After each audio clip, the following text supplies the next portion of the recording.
Good morning. Joy asked me if I would speak a little bit this morning and then just give a little testimony about, I just want to let y'all know how good God is to me and to all of us. And I had an experience a while back. I guess y'all heard about it. My 15 minutes of infamy, I'm glad they're over. I don't want to go through that again. I enjoy so much going out into the natural world, God's creation. When I go out there and I go fishing or whatever I do, I just admire God's handiwork, and I feel closer to Him when I'm out there. It's really, I think back about, how Adam must have felt in the Garden of Eden when him and God would just walk around together. I am really drawn closer to God when I'm out there in His handiwork and His creation.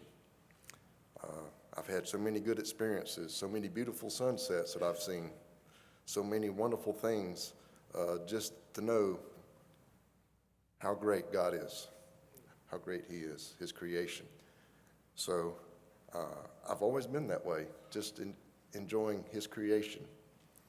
And I went like I normally do a while back to go fishing, and things went a little different this time.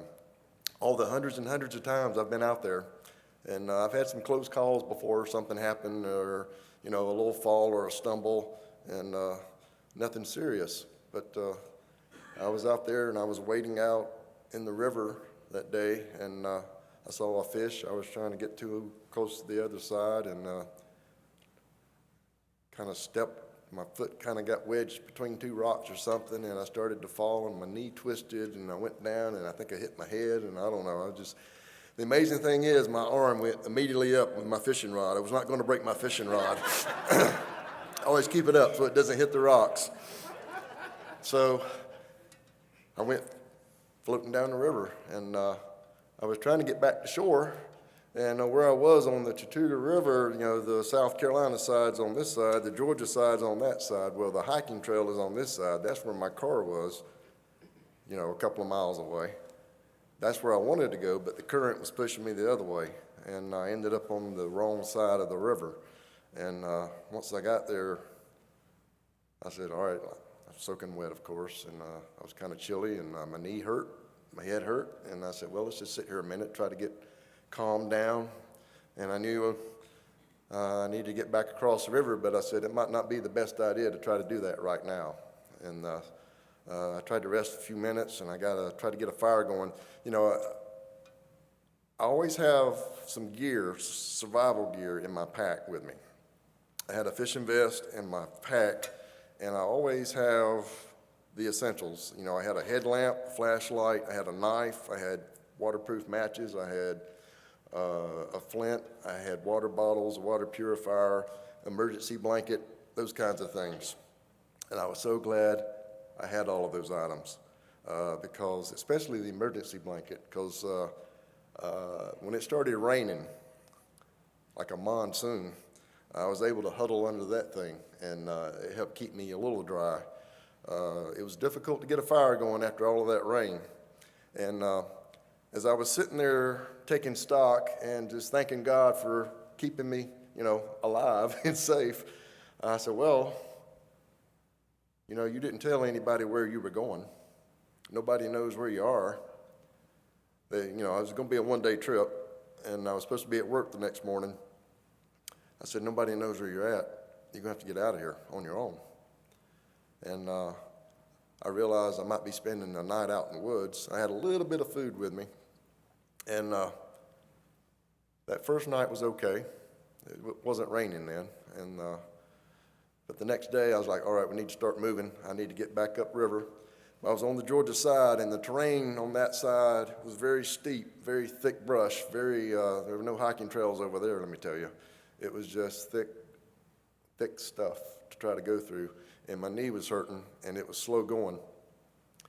And ended up taking me about 2 days to go about half a mile, just because I was not moving very fast. And I ran out of food early Saturday, but I didn't want to try to push myself too hard. I was trying to conserve energy as much as I could. But then I was praying the whole time, of course, and something odd happened Saturday. I was sitting there resting, and I thought I heard voices.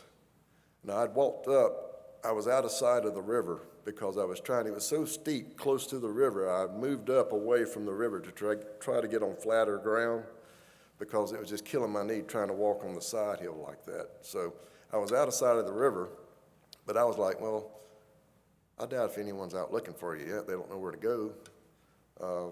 But I heard voices. So I was looking around, but it wasn't like people calling out, you know, not someone saying my name or someone saying hello or anything like that. It was just like low voices conversing, just words, just almost like whispers. And I couldn't figure out. I thought I was losing my mind there for a little while. I said maybe the lack of food or whatever, but I didn't know what was going on. And I sat there and I was praying, and it finally dawned on me. I was hearing people's prayers. I truly believe God was letting me hear prayers of everyone. And once when I got back home and I started hearing, I had no idea what was going on, all of the efforts. My boss at work, Saturday morning, I was supposed to show up at work at 8 o'clock, and I didn't. And he immediately knew something was wrong. And he started calling my family, and that got the ball rolling as far as getting the word out that I was somewhere unknown. And talking about trying to find a needle in a haystack, because there's a lot of places I like to go fishing. And thankfully, Cal was able to figure out, because we've been up there many times to the place where I was. Him and Jason were out searching, and he was able to find my car.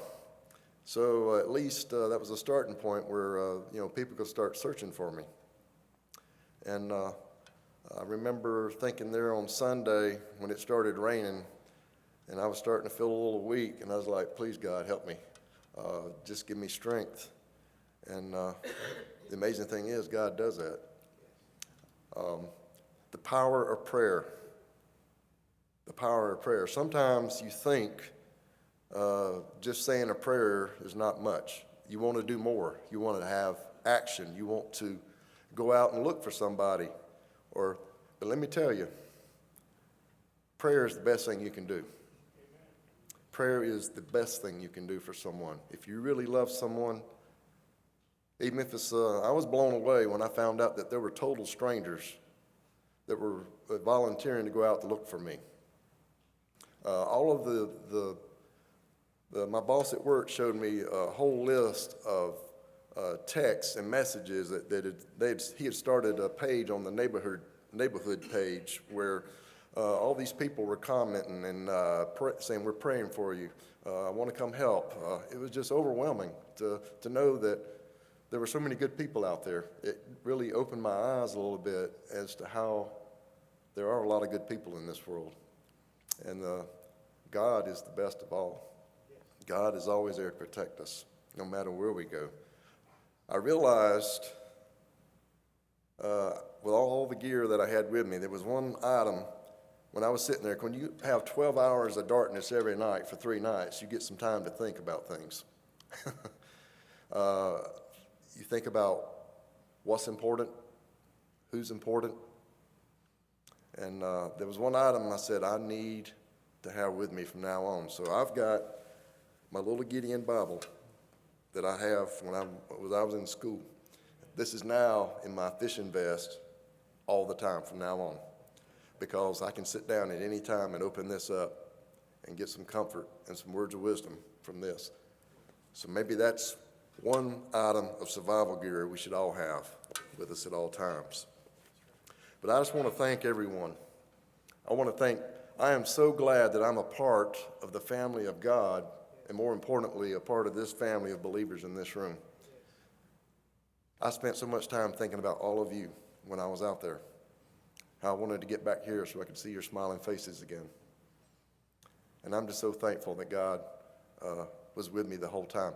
I was out there by myself, but I never, ever felt alone. Never felt alone. I heard the whispers. I heard your prayers. And I'm just so glad. Someone sent me a card when I got back, and there was a Bible verse in it. It said, I want to give you Joshua 1:9. This is God speaking directly to Joshua. He says, "Have I not commanded you? Be strong and courageous. Do not be afraid. Do not be discouraged, for the Lord your God is with you wherever you go." So I just hope you remember that, and I thank you so much for letting me share today. I love you.